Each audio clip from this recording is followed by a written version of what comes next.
नमस्कार, आप देख रहे हैं एनएसडी टाइम्स और हमारी उपस्थिति इस समय चंदौली जनपद के चानिया ब्लॉक में स्थित बड़गांवा ग्राम सभा में है।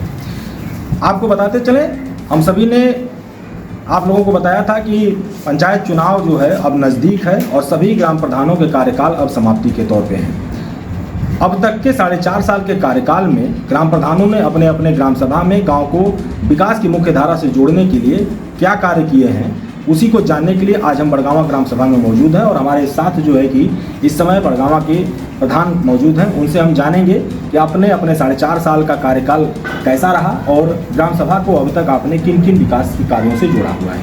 तो सबसे पहले तो सर हमारी मीडिया में आपका स्वागत है। सर अपना परिचय देते हुए। सर मैं अवधेश कुमार, ग्राम प्रधान बड़गांवा। प्रधान जी, सबसे पहले तो अपना परिचय दीजिए आप। सर हमारा नाम अवधेश कुमार है। अवधेश जी, तकरीबन अब पंचायत चुनाव की घोषणा हो चुकी है। लमसम जनवरी और फरवरी के समथिंग जो है कि चुनाव होना तय है और कार्यकाल अब समाप्ति के तौर पे है। जी हाँ। अब तक का ये कार्यकाल आपका कैसा रहा? बहुत बढ़िया। ग्राम सभा को अब तक आपने विकास की कौन कौन विकास की योजनाओं से जोड़ा हुआ है? जी सर, पहला काम कि मैं तो गांव का जितना नाली वगैरह है लगभग तो गांव का जो है नाली वगैरह सब लगभग समाप्त की ओर ले गए हैं। अपने कार्यकाल में थोड़ा बहुत रह गया है। कुछ जो है कि इंटरलॉकिंग भी करवाए हैं जहाँ जहाँ आवश्यकता है। उसके बाद जो है गाँव में जो है कि मैं वाराणसी सेंटर भी बनवा दिया हूँ। उसके बाद जो है कि CSC केंद्र भी बनवा दिया हूँ। लगभग में हमारा पूरा हो गया है। आपके पंचायत भवन से अब तक जो है ऐसे कौन कौन से कार्य हैं जो ग्राम सभा वासियों को जो है कि संचालित हैं? ग्राम सभा में वही है सर कि बस नाली वगैरह यही सब संचालित किए हैं अभी।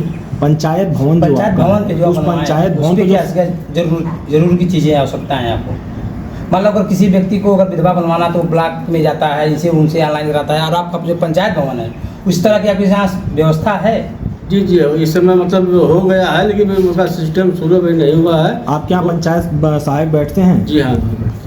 यहाँ पे आपके पंचायत भवन पे नेट वगैरह की सुविधाएं या कंप्यूटर वगैरह की सुविधाएं हैं? नहीं, कंप्यूटर तो है। अच्छा। उसी जो कंप्यूटर उसी से हम लोग का मानदेय वगैरह सब वही पर डोंगल वगैरह रखता है जी। जो है टावर लगने वाला था वो वाला जो नेट तो नहीं पकड़ता है। अपने 4.5 साल के कार्यकाल में आपने अपने ग्राम सभा में जो पात्र व्यक्ति थे आवास के, जी, कितने व्यक्तियों को आवास दिलाया है आपने?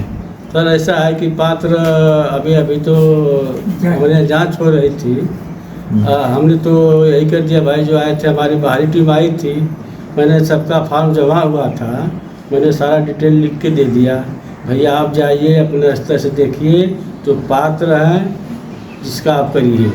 हमारा कोई दबाव नहीं था, न फलाने के लिए वो हमारे आदमी है, ये सब ऐसा बात नहीं थी। ग्राम सभा में घूमने पर हमेशा ग्रामवासी एक ही बात कहते हैं कि प्रधान जी ने हमें शौचालय नहीं दिया, आवास नहीं दिया। तो इस तरीके की जो ग्रामवासियों की जो शिकायतें रहती हैं एक प्रधान से, उस शिकायतों पर आप अपने तरफ से क्या कहना चाहेंगे? सर ऐसा है कि अब तो जैसे आवास हो गया, शौचालय हो गया, अब तो हम लोग के हाथ में है नहीं, डायरेक्ट ऑनलाइन हो रहा है। हम सबको सूचना दे दें जिसके पास शौचालय नहीं है वो ऑनलाइन करा दीजिए, आएगा तो मैं वेरिफिकेशन करके उसको ब्लॉक में भिजवा देंगे। यही सिस्टम तो हमारे जिम्मे है। और पहले नीट थोड़ा नहीं कि अब चेक कर दिए भैया आप जाइए बनवाइए, अब तो ऑनलाइन होगा, जाँच होगा कि पात्र हैं कि नहीं पात्र हैं। प्रधान के कार्यकाल अब खत्म है जी, और अभी भी आपको लगता है कि कुछ ऐसे कार्य रह गए जिनको आप इस कार्यकाल में नहीं करा पाए, और यदि पुनः अगर आप तैयारी में हैं और जनता अगर आपके विकास कार्यों को देखते हुए अगर एक बार पुनः आपको मौका देती है तो ऐसे कौन कौन से कार्य थे जो इस कार्यकाल में छूट गए? अगर पुनः जनता आपको अगर एक बार मौका देगी तो आप वो कार्य करा पाएंगे इस ग्राम सभा में? सर तो ऐसा है कि हमारे गांव में लगभग में कार्यकाल तो सब सही हो गया है। हमारे गांव में जो है कि आंगनबाड़ी वाला जो है कि सिस्टम रुक गया है। अब जो भाई हमें समझ नहीं है इसलिए मैं उसको कुछ नहीं कर पा रहा हूँ। क्योंकि ये ग्राम सभा आपका जो है कि गंगा के किनारे एकदम सटा हुआ ग्राम सभा है। जी हाँ। और यहाँ पे कटान वगैरह की समस्याएं जब जल जमाव की होती हैं तो ये ग्राम सभा वासियों को क्या कोई दिक्कत परेशानी होती है? क्या नहीं, कोई दिक्कत नहीं। जल कटान की स्थिति नहीं है। नहीं है।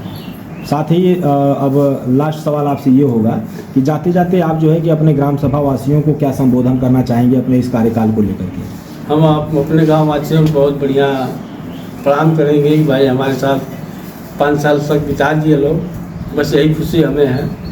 यदि पुनः अगर आप लड़ना चाहेंगे तो संबोधन क्या होगा आपके तरफ? सर गांव वाले चाहेंगे तो लड़ेंगे, नहीं तो फिर मैं नहीं लड़ूंगा।